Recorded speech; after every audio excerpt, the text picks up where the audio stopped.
All right, we continue with number 4. 2 log of x equals log of x plus 6. So what I'm going to do is, remember you can move the coefficient up to the exponent or the exponent down to the coefficient. I'm going to use move the x coefficient up. So this will say log of x squared equals log of x plus 6. So remember, if I have a log, I can x equals log of y. I can just solve x equals y. So that's what I'm going to do here.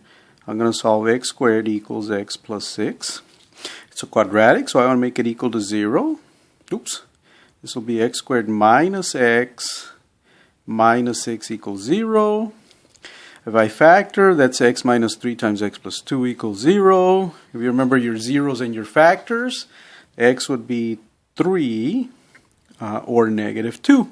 Now, negative 2 doesn't work because when I try to plug it in, 2 times log of negative 2, that's an undefined amount.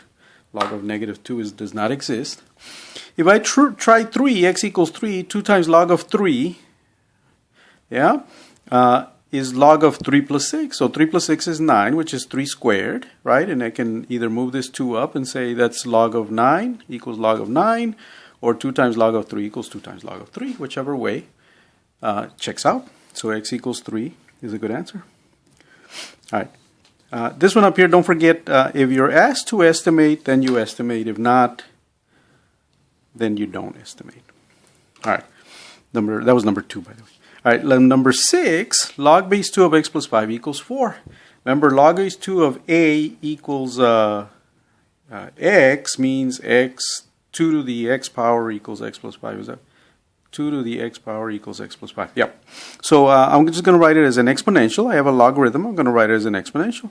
2 to the 4th equals x plus 5. 2 to the 4th is 16 equals x plus 5. So I subtract 5, I get 11 equals x. If I plug this into the original, I would get log base 2 of 11 plus 5, which is log base 2 of 16, equals 4. And of course, I can write 16 as 2 to the 4th. Log base 2 of 2 to the 4th is in fact 4. All right, and finally number 8. So notice we're going a little bit maybe different ways, right? So number 8, e to the 2x plus 2e to the x minus 3 equals 0. First thing I'm going to do is I'm going to say let y equals e to the x. So then I can rewrite this equation as y squared, right? Because e to the 2x is the same thing as e to the x squared, plus 2y minus 3 equals 0. I can factor this. This is y plus 3 times y minus 1 equals 0. So y equals negative 3 or 1. Okay. Now I go back then and remember y is the same thing as e to the x. So I can say then e to the x equals negative 3 or e to the x equals 1. E to the x cannot be negative 3 because e is a positive number. To any power cannot never be a negative. So that's out. If I take e to the x equals 1 and I take ln of both sides, right? So I'll have ln of e to the x equals ln of 1. And ln of e to the x, that's just x, equals ln of 1. Okay? And I'm not going to check this one, but you could plug it in and find that that it is a good answer, right? And if you wanted to approximate it, well, you just plug it into your calculator, ln of 1. All right, so I'm going to say trust that I did everything correctly. I don't know if that's a good thing, called an assumption, right? I'm going to assume that I did everything right and that I have the right answer. If you guys check it and you find that I don't, you let me know. Okay, all right, so the rest are yours, 1, 3, 5, and 7. All right, and we have one last part to do for section 4, 5. And that is part 3, finding the inverse of a logarithmic or exponential function. Okay, so how do we go about this? Well, we take a 4-step approach. First, f of x, replace f of x with y. This is, by the way, something that you might have seen before, especially if you took 14 here. You switch x and y, right, one for the other. They change places. Then you solve for y, and then you replace y with f inverse. All right, I'm going to do number 1, and I'm going to leave number 2 for you. So number 2, f of x equals e to the x minus 1. And I'm going to find the inverse of that. So I'm just going to follow the 4 steps. So first, y equals e to the x minus 1. That's step 1. Step 2, switch x and y. So this will be x equals e to the y minus 1. Y minus 1. Okay. Notice that's power of y minus 1, right? So the y minus 1 entirely is the exponent. All right.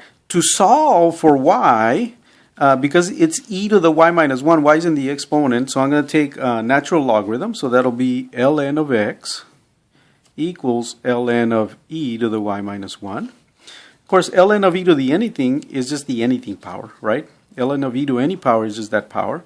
So ln of e to the y minus 1 is just y minus 1 equals ln x. Remember, I was solving for y, so I'm going to add 1. So I get 1 plus ln of x equals y. I'm going to switch that around and just say y equals 1 plus ln of x. And then rewrite y as f inverse. Okay, so this is f inverse of x equals 1 plus ln x. Okay, so now this tells me to check by composition and graphing f and f inverse. Well, I'll check by composition and we can graph these in class and we'll see what the graphs look like. I don't know if you guys remember the relationship between the graphs of f and f inverse. Let's do the composition first. So I'm going to do in green f of f inverse of x, f of f inverse of x. Remember, it's supposed to be x, right? So this is f of, and f inverse of x is 1 plus ln x. And the f of is e to the, so this will be e to the 1 plus ln x. Yeah. Did we go wrong somewhere? F of f inverse of x, so f inverse of x is 1 plus ln x. And then f of x is equal to e to the, minus 1. So e to the x minus 1. Okay. And x is 1 plus ln x, and then we're subtracting 1. Okay, so maybe I should have written the 1 plus ln x in red. Yeah, that's our input, x, and then minus 1, because f of x is e to the whatever x is minus 1. All right, so we have e to the 1 plus ln x minus 1. The 1 minus 1 cancel out, and we have e to the ln x. And if you remember, e to the ln x is just x. Okay? So that tells us that works. That's f of f inverse. Let's do f inverse of f. So f inverse of f of x equals f inverse of, this time I'll leave it in red so we can see it. And f of x is e to the x minus 1.